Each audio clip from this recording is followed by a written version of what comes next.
Hello everyone, I am सुगम। Welcome back. तो कैसे हो आप सब? आई होप आप सब अच्छे होगी। स्वागत है आप सभी का आपके अपने एसपी स्टडी यूट्यूब चैनल पर। तो गाइस, यहाँ पर आज हम देखने वाले हैं कुछ ऐसे सेंटेंसेस जिनको आप सुबह से लेकर शाम तक बोलते हो। उन सभी सेंटेंसेस को यहाँ पर हम इंग्लिश में देखेंगे। तो गाइस, आपको वीडियो एंड तक देखना है। वीडियो को आप बिल्कुल भी स्किप ना करें, ठीक है। तो यहाँ पर फर्स्ट सेंटेंस है, जैसे आपको किसी से कहना है मैं वहाँ कैसे जाऊँ, तो इसको हम इंग्लिश में कहेंगे how do I go there. How do I go there, मैं वहाँ कैसे जाऊँ। इंग्लिश में क्या बोला जाएगा? इसको हम इंग्लिश में कहेंगे how do I go there, ठीक है। तो जब भी कहना हो मैं वहाँ कैसे जाऊँ, इंग्लिश में आप कहोगे how do I go there. इसके बाद यहाँ पर नेक्स्ट सेंटेंस है, जिससे आपको इस तरह से बोलना हो अब मैं बाद में कॉल करूँगा। तो इस सेंटेंस को आप इंग्लिश में कहोगे नाइ आई विल कॉल लेटर। अब मैं बाद में कॉल करूँगा, इसको हम इंग्लिश में कहेंगे now I will call later. I will call later, मैं बाद में कॉल करूँगा। अगर ये कहना हो अब मैं बाद में कॉल करूँगा, तो इसको हम इंग्लिश में कहेंगे now I will call later, ठीक है।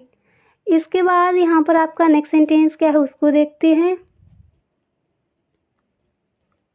अब जैसे आपको इस तरह से कहना हो मैं एक कॉल करना चाहता हूँ, तो इस सेंटेंस को हम इंग्लिश में बोलेंगे I want to make a call. I want to make a call, मैं एक कॉल करना चाहता हूँ।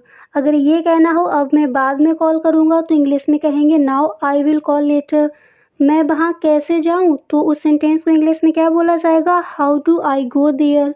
अगर आपको ये कहना हो कि मैं एक कॉल करना चाहता हूँ, तो इसको हम इंग्लिश में कहेंगे I want to make a call.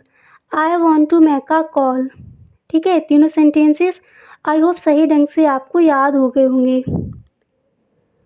अब जैसे आपको ये कहना हो यहाँ पर, सिर्फ इतना बोलना हो यहाँ पर, तो इसको हम इंग्लिश में कहेंगे ओवर हियर। ओवर हियर, यहाँ पर, ठीक है। इसके बाद यहाँ पर नेक्स्ट सेंटेंस है, जिसे आपको किसी से कहना है वह यहाँ तुम्हारे लिए आया था, तो इसको हम इंग्लिश में कहेंगे he had come here for you, ठीक है। वह यहाँ तुम्हारे लिए आया था, तो इंग्लिश में बोला जाएगा he had come here for you. He had come here for you, वह यहाँ तुम्हारे लिए आया था। इसके बाद यहाँ पर नेक्स्ट सेंटेंस है, जैसे आपको किसी से इस तरह से बोलना हो ओह वाकई बहुत बहुत शुक्रिया, तो इसको आप इंग्लिश में कहोगे oh really thank you so much, ठीक है। इसके बाद यहाँ पर नेक्स्ट सेंटेंस है, जिससे आपको किसी से कहना हो अच्छा मुझे बताओ आप क्या ख़रीदना चाहते हैं, तो इसको हम इंग्लिश में कहेंगे okay tell me what do you want to buy. अच्छा बताओ आप क्या ख़रीदना चाहते हैं। इस सेंटेंस को अक्सर आप बोलते ही होगे, तो जब भी इस तरह से कहना हो तो आप इंग्लिश में कहोगे okay tell me what do you want to buy. What do you want to buy, अच्छा मुझे बताओ आप क्या ख़रीदना चाहते हो। इसके बाद नेक्स्ट सेंटेंस है, जिसे आपको इस तरह से बोलना हो कृपया बताएं मुझे क्या वहाँ कुछ चल रहा है, तो इसको हम इंग्लिश में कहेंगे please tell me is something going on there. Is something going on there, कृपया बताएं मुझे क्या वहाँ कुछ चल रहा है, तो इसको हम इंग्लिश में कहेंगे please tell me is something going on there. Is something going on there, क्या वहाँ कुछ चल रहा है, ठीक है। इस तरह से इसको हम इंग्लिश में कहेंगे। इसके बाद यहाँ पर नेक्स्ट है, जिसे आपको किसी से कहना है उसकी किस्मत ने पलटा खाया, तो इसको हम इंग्लिश में कहेंगे his luck took a turn. His luck took a turn, उसकी किस्मत ने पलटा खाया। इसी तरह से यहाँ पर नेक्स्ट सेंटेंस दिया गया है, जिसे आपको कहना है कपड़ों को अलमीरा में रख दो। ये सेंटेंस अक्सर आप बोलते होगे, तो इसको हम इंग्लिश में कहेंगे keep the clothes into the अलमीरा। कपड़ों को अलमीरा में रख दो, इंग्लिश में क्या बोला जाएगा? इंग्लिश में हम कहेंगे keep the clothes into the अलमीरा। और जैसे आपको गाइस ये कहना हो मैं चल नहीं सकता, इसको भी रोज़ाना हम बोलते हैं। तो जब भी कहना हो कि मैं चल नहीं सकता, इसको हम इंग्लिश में कहेंगे I can't walk. I can't walk, मैं चल नहीं सकता।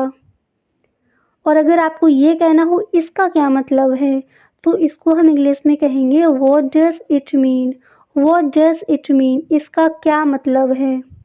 इंग्लिश में क्या बोला जाएगा? What does it mean. What does it mean. और जिससे गाइस आपको ये कहना हो इसके दिमाग में कुछ है, तो इसको हम इंग्लिश में कहेंगे there is something in his mind. There is something in his mind, इसके दिमाग में कुछ है। इसी तरह से यहाँ पर नेक्स्ट सेंटेंस है जिसे आपको बोला हो खाते समय अपना मुंह बंद रखो, तो इसको हम इंग्लिश में कहेंगे should the mouth while eating. खाते समय अपना मुंह बंद रखो, इंग्लिश में बोला जाएगा should the mouth while eating. Should the mouth while eating, खाते समय अपना मुंह बंद रखो। इसके बाद यहाँ पर नेक्स्ट है क्या हुआ, क्या कहा उसने। इस तरह से अगर आपको किसी से बोलना हो क्या हुआ, क्या कहा उसने, तो इसको हम इंग्लिश में कहेंगे व्हाट हैपेंड, क्या हुआ। फिर आपको ये कहना हो क्या कहा उसने, तो इसको हम इंग्लिश में कहेंगे व्हाट डिड ही से। व्हाट डिड ही से, क्या कहा उसने। ठीक है, what happened, what did he से। और इसके बाद नेक्स्ट सेंटेंस है जिससे आपको ये कहना है माफ़ कीजिएगा। ये सेंटेंस अक्सर आप किसी न किसी के साथ बोलते ही होगे, तो जब भी कहना हो माफ़ कीजिएगा, इसको हम इंग्लिश में कहेंगे I beg your pardon. I beg your pardon, माफ़ कीजिएगा। ठीक है, अब जैसे आपको किसी से ये कहना हो हाथ को सुधार कर लिखो, ठीक है, तो इसको हम इंग्लिश में कहेंगे right with an improved hand. ठीक है, इस तरह से कहते हैं हाथ को सुधार कर लिखो। इस तरह के सेंटेंसेस अक्सर हम बच्चों के साथ बोलते हैं, तो आप इंग्लिश में कहोगे right with an improved hand. Right with an improve hand, हाथ को सुधार कर लिखो। ठीक है, इसके बाद नेक्स्ट है जिससे आपको इस तरह से कहना हो क्या ये है तुम्हारी बात करने का तरीका। क्या ये है तुम्हारी बात करने का तरीका, तो इसको हम इंग्लिश में कहेंगे is this the way you talk. Is this the way you talk, क्या ये है तुम्हारी बात करने का तरीका। अक्सर इस सेंटेंस को आप बोलते होगे, तो आज से आपको इसको इंग्लिश में ही बोलना है। इंग्लिश में हम कहेंगे is this the way you talk. Is this the way you talk, क्या ये है तुम्हारी बात करने का तरीका। ठीक है, इसके बाद यहाँ पर नेक्स्ट सेंटेंस है जैसे इस तरह से आपको कहना हो मेरी तरफ देखो मैं मजाक कर रहा था, तो इसको हम इंग्लिश में कहेंगे look at me. Look at me, I am just kidding. Look at me, I am just kidding. मेरी तरफ देखो मैं मजाक कर रहा था, तो इंग्लिश में बोला जाएगा look at me, I am just kidding. Look at me, I am just kidding. याद हो गया। इसके बाद नेक्स्ट है जैसे आपको कहना है अच्छा क्या आप उसे जानते हैं, तो इसको हम इंग्लिश में कहेंगे okay do you know her. Okay do you know her, क्या आप उसे जानते हैं। क्लियर। तो इस तरह से हम इन सेंटेंसेस को इंग्लिश में कहेंगे। अब इसके बाद यहाँ पर नेक्स्ट सेंटेंस कौन सा है उसको देख लेते हैं। तो गाइस अगला सेंटेंस है यह आपको शोभा नहीं देता। इस तरह से अगर आपको कहना है तो इसको हम इंग्लिश में कहेंगे this doesn't behave you. This doesn't behave you, यह आपको शोभा नहीं देता। और अगर आपको ये कहना हो सच हमेशा कड़वा होता है, तो इस सेंटेंस को हम इंग्लिश में कहेंगे the truth is always bitter. The truth is always bitter, सच हमेशा कड़वा होता है। इसके बाद अगर आपको ये कहना हो मैंने आपसे कुछ नहीं कहा, तो इसको हम इंग्लिश में कहेंगे I never said anything to you. मैंने आपसे कुछ नहीं कहा या फिर मैंने आपसे कुछ भी नहीं कहा, तो इसको हम इंग्लिश में कहेंगे I never said anything to you. I never said anything to you, मैंने आपसे कुछ नहीं कहा। क्लियर? तो इस तरह से इसको हम इंग्लिश में कहेंगे।